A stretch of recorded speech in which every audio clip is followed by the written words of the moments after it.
नमस्कार मैत्रिणींनो, आजच्या व्हिडिओमध्ये ना बघा खूप इम्पॉर्टंट माहिती सांगणार आहे. ज्यावेळेस मागील गळा हा डीप असतो तर त्यावेळेस शोल्डर, मोंडा आणि गळा रुंदीमध्ये कसे चेंजेस करायचे. मागील गळ्याच्या उंचीनुसार तुम्ही शोल्डर आणि गळा रुंदी जी असते तर त्यामध्ये कसे चेंजेस करायचे, मोंड्यामध्ये काय चेंजेस करायचे. तर हीच माहिती, असाच इम्पॉर्टंट व्हिडिओ तुम्हाला मी सांगणार आहे बघा. तर गळा रुंदी किती वाढवायची आणि शोल्डर कसे घ्यायचे, तर हेच माहिती सांगणार आहे. व्हिडिओ लास्टपर्यंत नक्की बघा. तर सध्या तरी मी पाठीमागच्या भागाच्या ना पार्ट असा जसा मागील पार्ट कटिंग करत असतो का, तर तशा पद्धतीचं फक्त मार्किंग करून घेणार आहे. 34 इंचाच्या मापानुसार मी अंदाजे फक्त टाकलेला आहे, 34 चेस्टनुसार. तर यामध्ये 5.5चे मी शोल्डर घेतलेले आहे आणि 6चा मोंडा घेतलेला आहे. तर पुढे बघा 8.5 वरती मार्किंग केलं, 1.5 इंच पुढे सिलाई मार्जिन. अशा पद्धतीचं फक्त आपण नॉर्मल पाठीमागच्या भागाची जशी आपण ड्राफ्टिंग करतो का, तर त्याच पद्धतीने मी आज फक्त ड्राफ्टिंग करून घेणार आहे मागील पार्टची. यानंतर कमरेच्या उंचीमध्ये मी 15 इंच घेतलेला आहे पूर्ण टोटल उंची ब्लाऊजची. आणि कमरेच्या साईडने सुद्धा अंदाजे कमी जास्त मार्किंग करू शकता. मी फक्त समजून सांगण्यासाठी हे ड्राफ्टिंग केलेलं आहे. कुठल्याही मापाच्या कटिंगचं वगैरे असं कुठलंही ही ड्राफ्टिंग नाही आहे किंवा कुठल्याही कटिंगमध्ये यूज करणार असं काहीही ड्राफ्टिंग नाही आहे. हे फक्त जनरल मी 34 माप तुम्हाला दाखवलेलं आहे. 34 आणि 36 हे माप कसं नॉर्मल माप आहे, छोटंही नाही आणि मोठंही नाही. तर त्यामुळे त्या मापाचं मी मार्किंग टाकलेलं आहे. फक्त हे मी जनरल पाठीचा भाग आहे तर तो मार्किंग करून घेतला. अशा पद्धतीनं मार्किंग करून घ्यायचा. आणि यानंतर ज्यावेळेस ना मागील गळा हा डीपमध्ये जातो, जर 7 इंचाच्या वरती असेल म्हणजे 7 इंच किंवा म्हणा 6.5 इंच, 5 इंच, 4 इंच, 4.5 इंच जर पाठीमागील गळा असा तर तो बोटनेकमध्ये जातो. आणि जर 7.5 इंच, 8.5, 9.5, 10.5, 11.5 अशा पद्धतीचा जर मागील गळा असेल तर तो ना डीपमध्ये जातो. इथे मी गळा रुंदीचं मार्किंग ना 2.5 इंचावरती केलेलं आहे. आणि जो मागील गळा आहे तर 7.5 पासून पाठीमागील डीप गळ्यामध्ये जो आकार जातो मागच्या गळ्याचा, तर तो 7.5 पासून स्टार्टिंग होतो. तर पहिलं मार्किंग मी 7.5 वरती केलं. खालच्या साईडने सुद्धा 2.5 इंचाचं मी मार्किंग करून घेतलं गळा रुंदीचं अशा पद्धतीने. आणि हा एक बॉक्स मी आहे तर तो ड्रॉ करून घेतला. गळा रुंदीचा बॉक्स अशा पद्धतीने ड्रॉ करून घेतला.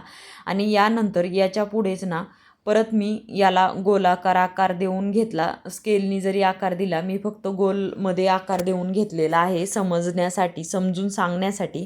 फक्त अशा पद्धतीचे मी आकार देऊन घेते.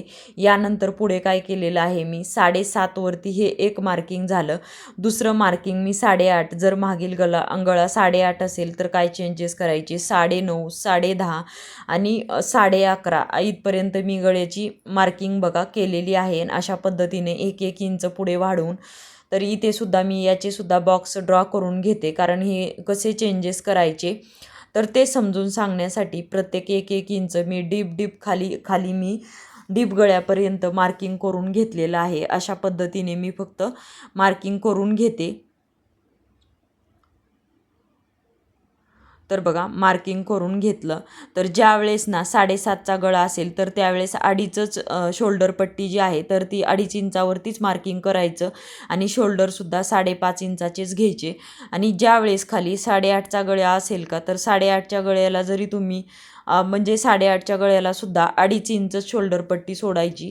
एखादी रेष जरी कमी घेतली ना तरी चालतं. फक्त टेपची एक रेष जरी कमी घेतली ना म्हणजे 2.5 इंचाला एक रेष कमी, एवढी 8.5चा जर मागील गळा असेल का, तर त्यावेळेस तशा पद्धतीनं जर घेतलं ना तरीसुद्धा चालतं. पाठीमागील गळा डीपमध्ये जात असेल तर त्यावेळेस काय करायचं, किंवा 2.5 जरी घेतलं, जर एखाद्याचे बघा शोल्डरची रुंदी म्हणजे शोल्डरचा भाग जो आहे तर तो इथला जो शोल्डरचा भाग आहे वरचा, तर तो एखाद्याचा मोठासुद्धा असू शकतो. तर त्यामुळे 2.5 इंचाचं ठेवायचं व्यवस्थित. मग काय होतं, शोल्डर पट्टी ही व्यवस्थित बसली जाते. किंवा मग जर समोरच्या कस्टमरला याची शोल्डर पट्टी ब्रॉड हवी असेल तर एखाद्याला छोटी 2-2.25 इंचाची तयार पट्टी हवी असते शोल्डरची, तर त्यावेळेससुद्धा तुम्ही शोल्डर हे 5.25 इंचाचं घेऊ शकता. आणि मग तिथून पुढे खाली 2.25 इंच 2.5 इंचाची गळा रुंदी घ्यायची. आणि मग आपलं बरोबर 2-2.5 इंचाचे शोल्डर जे आहे तर ते तयार होऊन जातात. तर बघा मी इथे जे 8.5चं मागील गळा असेल तर त्यावेळेस 2.5च शोल्डर घ्यायचं. म्हणजे 7.5ला आणि 8.5 मागील गळा असेल तर त्यावेळेस तुम्ही काय करायचं, 2.5 इंच शोल्डरची पट्टी जी आहे तर शोल्डरचं मार्किंग 2.5 इंचावरतीच करायचं आणि पूर्ण शोल्डर आहे ते 5.5चेच घ्यायचे. ज्यावेळेस 9.5चा गळा असेल तर त्यावेळेस टेपच्या 2 रेषा आत यायचं म्हणजे 2.25 इंचावरती मार्किंग करून घ्यायचं. म्हणजे 9.5चा गळा असेल तर शोल्डर पट्टीची मार्किंग ही 2.25 इंचावरती करायची. आणि बघा खालच्या साईडला मार्किंग म्हणजे 2.25 करायची नाही, खालच्या साईडला डीपमध्येच गळा येऊ द्यायचा. त्यामुळे खालच्या साईडला 2.5चेच गोलाकार 2.5च्याच पद्धतीने देऊन घ्यायचा. फक्त इकडच्या बाजूला 2.25 घ्यायचं, वरच्या बाजूला तशा पद्धतीने फक्त मार्किंग करून घ्यायचं. तर बघा याला सुद्धा गोलाकार मी दिलेला आहे. आणि 10.5चा असेल का तर तेव्हासुद्धा 10.5ला सुद्धा गळा रुंदी 2.25 इंच घ्यायची. ज्यावेळेस 11.5चा गळा असेल तर त्यावेळेस गळा रुंदी ही फक्त 2 इंच घ्यायची. आणि शोल्डरमध्ये पुढे जर ना एखाद्या कस्टमरला जर शोल्डर पट्टी ब्रॉड हवी असेल 3 इंचापर्यंत तर 5.5चे शोल्डर ठेवायचे. आणि जर त्याला 2.25 2.5 इंचाची शोल्डर पट्टी हवी असेल तर शोल्डरमध्ये सुद्धा तुम्ही 5.25 इंचाचे शोल्डर घ्यायचे. अशा पद्धतीने मार्किंग करून घ्यायचं. तर म्हणजे काय तर खालच्या साईडला चेंजेस नाही करायचे गळारुंदीमध्ये, पण वरच्या साईडला ज्यावेळेस 7.5 8.5 असेल त्यावेळेस 2.5 इंचाचीच गळारुंदी घ्यायची. आणि 9.5 10.5 असेल त्यावेळेस 10.15पर्यंत गळारुंदी घ्यायची. आणि 10.5 11.5 जर मागील गळा असेल तर 2 इंच किंवा 2.25 इंच घेतलं तरी चालेल, परंतु 2.5 इंच घ्यायचं नाही. त्यामुळे शोल्डर पट्टी किंवा शोल्डर उतरण्याचे चान्सेस जास्त असते ज्यावेळेस मागील गळा हा डीप असतो त्यावेळेस. आणि बघा मोंढ्यामध्ये काय करायचं, मोंढा हा 6 इंचाचाच घ्यायचा, परंतु ना खालच्या साईडला म्हणजे खालच्या बाजूने मोंढा हा 5.25 घेतला किंवा 2.5 घेतला म्हणजे टेपच्या 2 रेषा एवढं आतल्या साईडला यायचं आणि क्रॉसमध्ये घ्यायचं, आत घ्यायचा मोंढा. तर त्यावेळेस सुद्धा मोंढ्यामध्ये सुद्धा चेंजेस करायचे अशा पद्धतीने ज्यावेळेस डीप गळा असेल त्यावेळेस. आणि जर खूप जास्त खाली डीप असेल ना तर 1/2 इंच मोंढा जो आहे तर तो 1/2 इंच आतल्या साईडला यायचं आणि 1 इंचावरनं परत गोलाकार देऊन घ्यायचा बघा. आणि पुढच्या कडीला फिटिंगच्या तिथे सुद्धा टेपच्या 2 रेषा एवढं खाली यायचं बघा.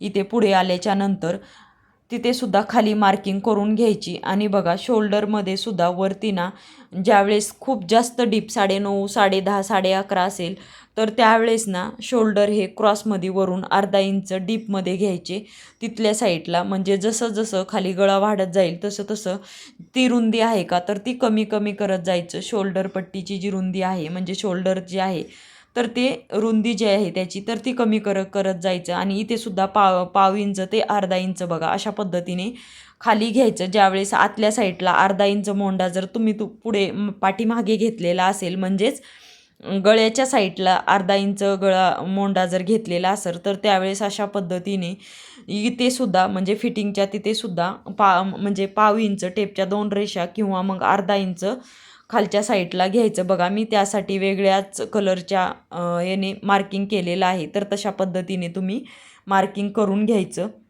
आणि गळ्याला आहे तर तो 1/2 इंचाचा शोल्डर उतार द्यायचा. खूप जास्त डीप गळा असल्यावर 1/2 इंच ते 1 इंचापर्यंत शोल्डर उतार द्यायचा.